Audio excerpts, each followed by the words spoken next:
டாரடெக்சுவல்ஸ் அனைவருக்கும் இனிய வணக்கம். இன்னைக்கு நம்ம பார்க்கக்கூடியது என்ன அப்படின்னா சாப்டர் 1ஓட பார்ட் 4 வீடியோ. நம்ம ஏற்கனவே வந்து 3 பார்ட் என்ன செஞ்சிருக்கோம் அப்படின்னா பார்த்திருக்கோம். எதுல அப்படின்னா அந்த சாப்டர் 1ல. சோ இன்னைக்கு நம்ம பார்க்கக்கூடியது அப்படின்றது பார்ட் 4. ஏன் இதை நாங்க வீடியோஸா கொடுக்குறோம் அப்படின்னா கற்றலின் கேட்டல் நண்டு செல்வத்துள் செல்வம் செவி செல்வம்னு சொல்லுவாங்க. சோ அதை ப்ரிப்பேர் பண்ணி தான் நீங்க அடிக்கடி கேட்கணும். ஹவுஸ் ஒய்ஃப்ஸ் வேலைக்கு போறவங்க எல்லாம் கேட்கணுன்றதுனால நம்ம வீடியோ ஃபார்மட்ல சைக்காலஜிஸ்ட் கொடுத்துட்டு இருக்கோம். சோ ஒரு தடவை கேட்கும் போது உங்களுக்கு அது நடைமுறை அனுபவங்களோட தொடர்பு படுத்தி சொல்லும் போது இன்னும் ஈஸியா நீங்க படிக்கிறதுக்கு உதவியா இருக்கும்.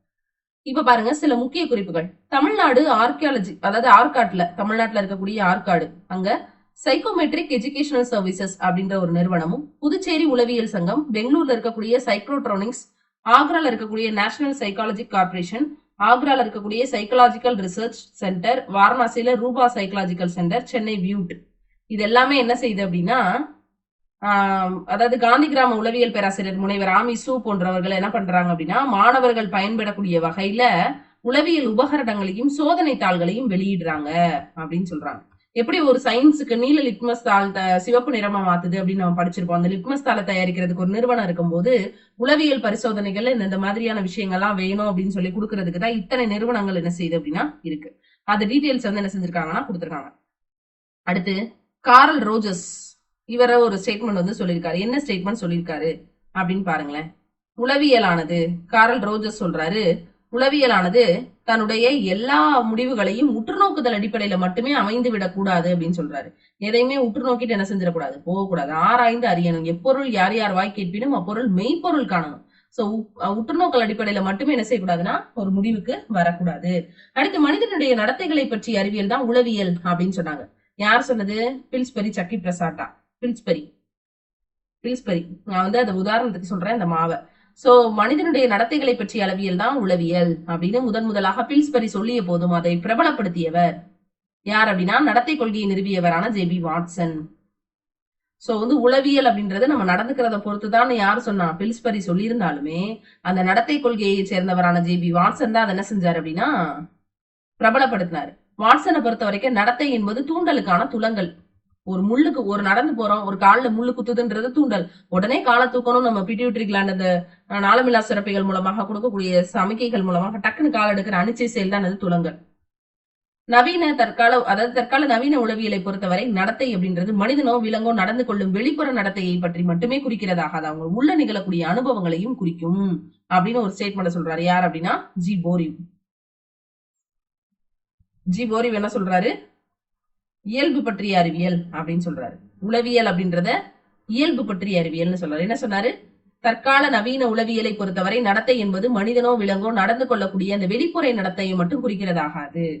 இப்ப நீங்க வந்து பாத்தீங்கன்னா சத்யராஜ் படத்துல ஒரு மிலிட்டரியில இருக்கக்கூடிய ஒருவருடைய நாயை வந்து அவரால் கண்ட்ரோல் பண்ண முடியாத ஒரு சீன் வரும். அதுல இன்னொரு மிலிட்டரிக்கார அந்த நாயை அழகா அடக்குவாரு, அழகா கையாளுவாரு.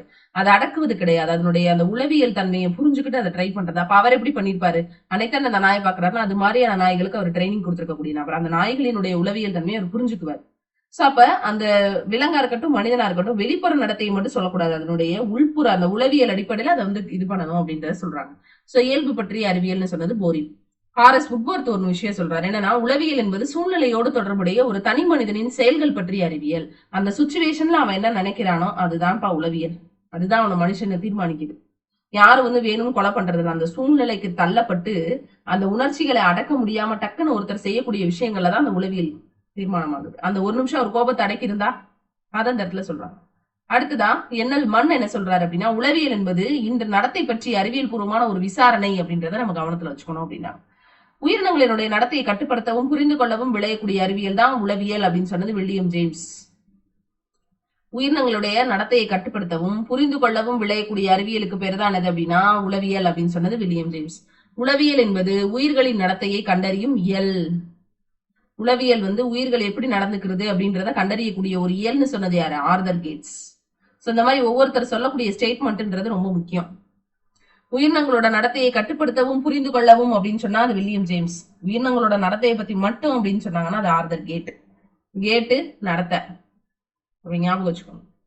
அடுத்து மனிதனுடைய இயல்பினை குறித்து ஆராய்ச்சி செய்யக்கூடிய இயலுக்கு பேர் தான் உளவியல். நீங்க மனித இயல்பை மட்டும் புரிஞ்சுக்கங்க அப்படின்னு சொன்னது யார் அப்படின்னா ஜி போரிங். மனிதனுடைய புறச்செயல்களை உற்று நோக்கி அதன் மூலமாக அந்த செயல்களை ஆராயறதுக்கு பேர் தான் என்னது அப்படின்னா உளவியல் அப்படின்னு சொல்றது நார்மன் எல்மன் சொல்வார். சரிங்களா? இங்கேயே எல்மன் ஒரு கருத்து சொல்லியிருக்காரு. என்ன கருத்து சொல்லியிருக்காருன்னு பாருங்க.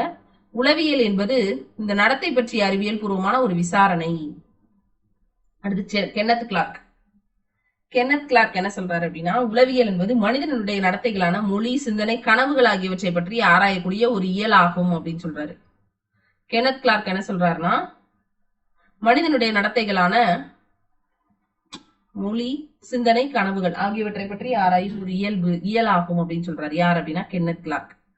மனிதனுடைய நடத்தையை பற்றிய அறிவியல் தான் உளவியல் அப்படின்னு சொல்றாங்க. ஏன்னா ஒருவர் தன் உள்ளத்தை பற்றி தான் ஒருவர் மட்டுமே அறிய முடியுமே தவிர பிறர் உள்ளத்தை புரிஞ்சுக்க முடியாதுன்னு சொன்னது யாருன்னா ஜேபி வாட்சன். இவர் ஒரு நடத்தைவாதி. இவர் என்ன ஸ்டேட்மெண்ட் சொல்றாரு, அதாவது உன்னை நீ அறி, அது யார் சொல்லலாம், வாட்சன் சொல்றது. உன்னை நீ அறின்றது வாட்சன் சொல்லக்கூடிய ஒரு விஷயம். சோ அப்ப ஒரு மனிதன் தன் உள்ளத்துல இருக்கக்கூடிய விஷயத்த தான் மட்டும்தான் புரிஞ்சுக்க முடியும், இன்னொருத்தர் அதை புரிஞ்சுக்கவே முடியாது. அதனால இன்னொருத்தனை போய் நம்ம திருத்திடலாம் நினைச்சோம்னா அது முடியாது. முதல்ல உன்னையும் திருத்து அப்படின்னு சொல்லுவாரு. கண்ணால் காண முடியாத உள்ளத்தை பற்றி அறிவதை விட கண்ணால் பார்க்கக்கூடிய நடத்தையை உளவியலின் பொருள் அப்படின்னு சொன்னது யார் அப்படின்னா ஜேபி வாட்சன். இவர் நடத்தையை அகம் சார்ந்த நடத்தை, புறம் சார்ந்த நடத்தைன்னு 2 டைப்பா என்ன செய்யறாரு அப்படின்னா பிரிக்கிறாரு. 2 டைப்பா பிரிக்கிறாரு. அகம் சார்ந்த நடத்தை அதை யோசிக்கிறது. சிலதெல்லாம் பாத்தீங்கன்னா பஸ்ல உட்காந்துட்டு இருக்கும் போதே சில பேர் நம்மள மறந்து பேசுவாங்க. என்னமோ வாயில முணுமுணுத்துட்டே வருவாங்க. அவங்களுடைய பாடி பிரசன்ட்ல இருக்கும், பட் மனசு எங்கேயோ இருக்கும். நினைவு மனசுக்குள்ள ஏதோ போட்டு நினைச்சிட்டே இருக்கிறது.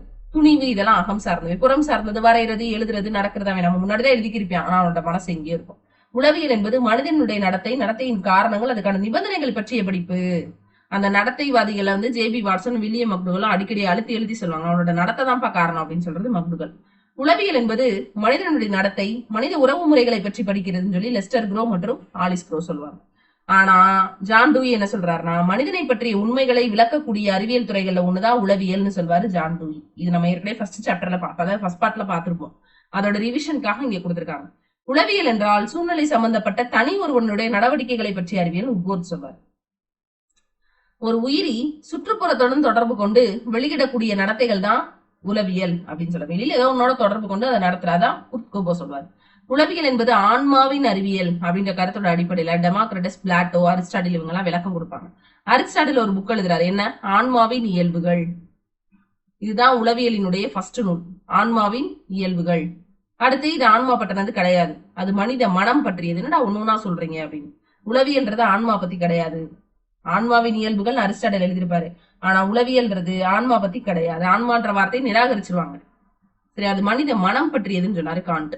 அப்ப இங்க என்ன சொல்றாங்க, உளவியல்ன்ற வேர்டை ஃபர்ஸ்ட் தன்னோட புக்ல பயன்படுத்தினவர் குளோக்கல். மனித வாழ்க்கையை பற்றிய அறிவியல்னு சொன்னது வில்லியம் ஜேம்ஸ். மனம் வயிற்றுல இருக்குன்னு சொன்னாரு. யாரு? எகிப்தியர்கள். உள்ளம் அல்லது மனம் இருதயத்தில் இருக்கிறது அப்படின்னு சொன்னது இந்திய மருத்துவர் சரகர்.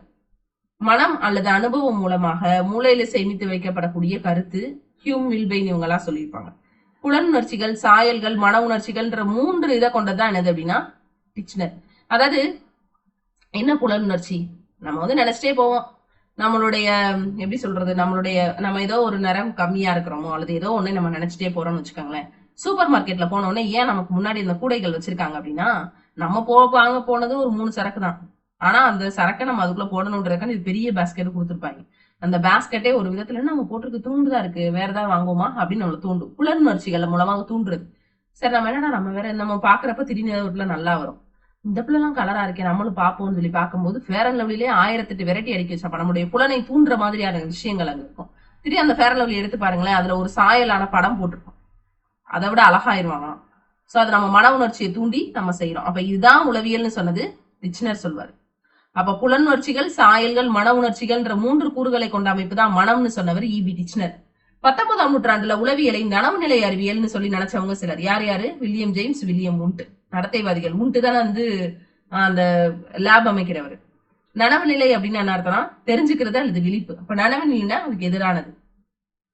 நனவற்ற நிலை முக்கியம், கனவுகளின் ஆய்வு. Sigmund Freud. இவர் நனவற்ற நிலை தான் முக்கியம்னு சொல்வாரு. கனவுகளே இருக்கிறது பிராய்டு. உளவியல் முதல்ல ஆன்மாவை குறிச்சிச்சு, பின்னாடிதான் மனசை குறிச்சிச்சு. மனம் அப்படின்றது காண்ட் சொல்வாரா, உளவியல் முதல் ஆன்மாவை குறித்தது.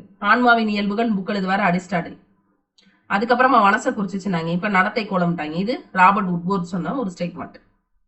அடுத்து கற்றல் செயல்முறைகள், பின்பற்றப்படக்கூடிய வழிமுறைகள் ஆகியவற்றிலும் உளவியல் கோட்பாடுகளையும் விதிகளையும் புகுத்தி கற்றல் கற்பித்தலை மேம்படுத்துவதற்கு கல்வி உளவியல்னு பேருன்னு சொல்லி கோல்ஸ்னிக் சொல்வார்.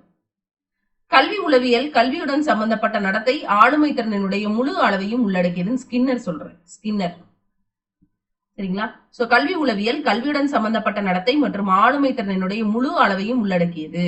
கல்வி உளவியலானது கற்றலையும் கற்பித்தலையும் ஆராயக்கூடிய ஒரு அறிவியலின் பிரிவு அப்படின்னு சொன்னாரு ஸ்கின்னர். அதுதான் உளவியல்னு சொன்னார். கல்வி உளவியலை பத்தி இவர் 2 ஸ்டேட்மெண்ட் கொடுத்திருப்பாரு ஸ்கின்னர்.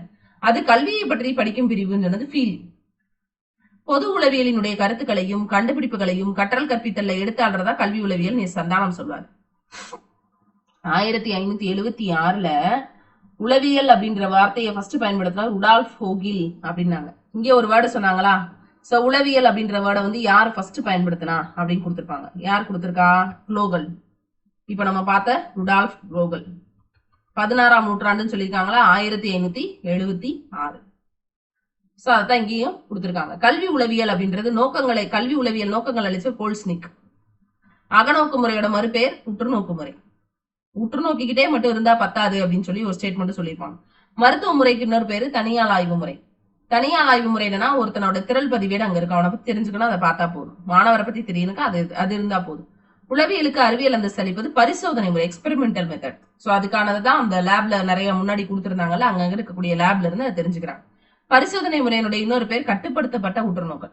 மனிதனுடைய நடத்தை தூண்டல் துலங்கல். சரிங்களா? அடிச்சா வலிக்கும், அவன் அழுகிறதுன்றது துலங்கல், அல்ல திருப்பி அடிக்கிறதுன்றதும் ஒரு துலங்கல். பகுப்பு உளவியல் கோட்பாடு காரல் கெஸ்டாவ் யூங். தனிநபர் உளவியல் கோட்பாடு ஆல்பர்ட் ஆட்லர். சோ இதோட வந்து பாத்தீங்கன்னா சாப்டர் 1 முடியுது. சாப்டர் 2 நம்ம அடுத்த கிளாஸ்ல பார்க்கலாம். நம்மளோட டார்கெட் சூஸ்லயும் டெட்டுக்கான டெஸ்ட் சீரிஸ் வந்து போயிட்டு இருக்கு. சோ 15 டெஸ்ட் இன்ட்டு 150 கொஸ்டின் ஒவ்வொரு தேர்வுக்கும் நீங்க எழுதும் போது 2250 கொஸ்டின் நீங்க வந்து பிராக்டிஸ் பண்ணிருப்பீங்க. அதே மாதிரி இதுல தமிழ்ல line by line material plus C L wise classes இருக்கும். இங்கிலீஷ்ல கிராமர் கிளாஸஸ் இருக்கும், இங்கிலீஷ் மெட்டீரியல் இருக்கும். மேக்ஸ்ல வந்து பாத்தீங்கன்னா உங்களுக்கு ஸ்டாண்டர்ட் வைஸ்ல வந்து கிளாஸஸ் இருக்கும். சயின்ஸ் அண்ட் சோசியல்ல லைன் பை லைன் மெட்டீரியல் இருக்கும். சைக்காலஜிலேயே உங்களுக்கு அதே மாதிரி தான் இருக்கும். சரிங்களா? சோ இது எல்லாமே சேர்ந்தே உங்களுக்கு 399 தான். நீங்க காம்போ பேக் எடுத்தீங்கன்னா 599. ஓகேங்களா? ஓகே, நல்லா வீடியோ பாருங்க, திருப்பி நல்லா படிங்க, நல்லா ரிவிஷன் பண்ணுங்க.